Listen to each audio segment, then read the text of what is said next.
So, I want to make this video about why you should learn to embrace rejection in social situation and lay down the nuances of it. Because oftentimes when we, let's say you're here, you're doing, or somewhere else doing a cold approach, or you are in sales, well, oftentimes we want to be like very precise, like we want to make a good impression, and that in itself is a good thing. But the problem is when you are too forcing this, like I gotta make a good impression. Sometimes it can inhibit action. So that means that oftentimes if you want to get better at something, you need to practice. And you need to just get out there and do something. And even if you do it imperfectly, it's important that you just do it. So you need to learn to kind of like get out of your own way and just go and do something new. And even if it feels uncomfortable, you need to like still do that, or at least like it's an option you have, because if you don't do that, then you can be too much like in your head, and you might never try something. So that's why it's important to learn to embrace rejection. If you want to improve your social skills, I'm not saying go out and get rejected, but I am saying go out and try things and try your best to make it go good, but don't force it.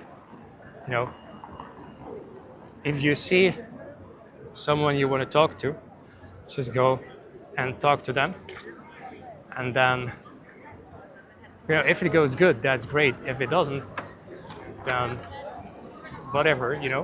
At least you tried. So that's that's what I think about it. Oftentimes, there's also the other side to it, that in my case, and this doesn't apply to most people, but it might apply to some people who are like really into game or cold approach or whatever, or sales. You don't want to go out of your way to be rejected. That's what I believe, because you still want to make a good impression. You don't want to go so far with social freedom and stuff like that you just stop caring about what people think about you. I don't think that's a good thing, because if you don't care at all what people think, then you're probably going to make like a bad impression. You're probably going to put a lot of people off, and you're going to be fine with that. I mean, that's if you take that to an extreme, what you get is essentially like a homeless person. A homeless person doesn't really care what people think about him. He's just there, sitting or doing whatever, and it's he just doesn't care, like, but not in a good way. I don't think it's ever in a good way when you are too detached from what people think about you. I think it's more like a defense mechanism, really. But that is like more of a, advanced or whatever topic I'm talking about, because most people don't have that problem, especially nowadays with, COVID happening and people going more and more online and digital. I think most people just have the problem that they are too stuck in their heads and that they can't go out and do something. I think that's why, also nowadays you see a lot of people doing similar things than what I'm doing on YouTube.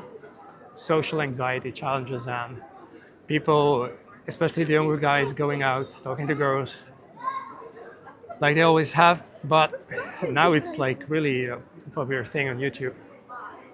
And in my day, that was like more like a niche thing. Like, sure, like everyone went out, but cold approach in itself and like social anxiety challenges and things like that, that was more like a niche thing. So, you know, it's kind of strange to see how all the niche things from my time went more popular nowadays, but it is what it is. It's, I guess, what people need. So really just, I would say, learn to get out of your way and just learn to take action. Go and talk to someone. If you're trying to improve your social skills, if you're trying to improve your sales, take action, do the cold calls, and ask for like a meeting. Because if you don't ask, you're not going to get it, right? So get into the habit of doing that.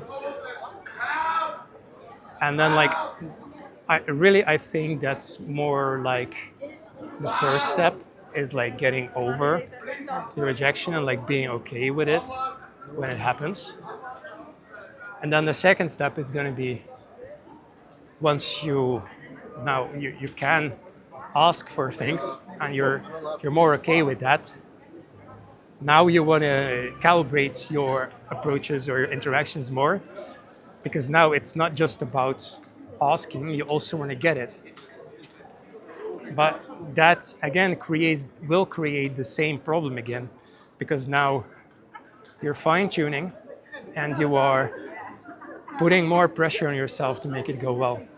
So that's actually the opposite advice, that you shouldn't be okay with rejection at some point. But really it all depends on which phase you are in. And I think it's always like a balance that you need. But for me, because I'm doing like a lot of sales, working in my business, like basically most of the time I only go out like once a week, even day game. And when I went out here today for a couple months before as well, I really noticed that I can't approach as well anymore, because I really want to avoid rejection. I want to calibrate as well as I can, because I want to fix some some behaviors I did or some things that I can improve, So that makes me put more pressure on it myself to make it go well, to calibrate well. And that means I don't want to go about it the same way, and I don't want to get rejected in the same way as I did. And I learned a lot from that. But I also need to learn to still take action, to still go out and talk to someone. So I did that today. Like, it was imperfect, but I just had like a feeling like, okay, so this person, I feel like, I don't know how it's going to go, but I have like a decent feeling about it. I'm just going to go to that person and say hi, maybe give a compliment. And it went okay, but I did get kind of a strange answer. And then my response was like really, you could see I was really affected by it. I was like in my hair and stuff like that, because I felt like really awkward, and like I didn't know, my nervous system didn't know how to react. And that's what happens when you take action in that way. And it might scare you, but it's like an exciting thing. So you don't want to go so far to really overload yourself, but it's cool sometimes to just see what lives and then how your system reacts in life. So anyway, that's what's up. So that's the video for today. Check out the next video if you want. I'll see you guys around. Have a good one. Bye-bye.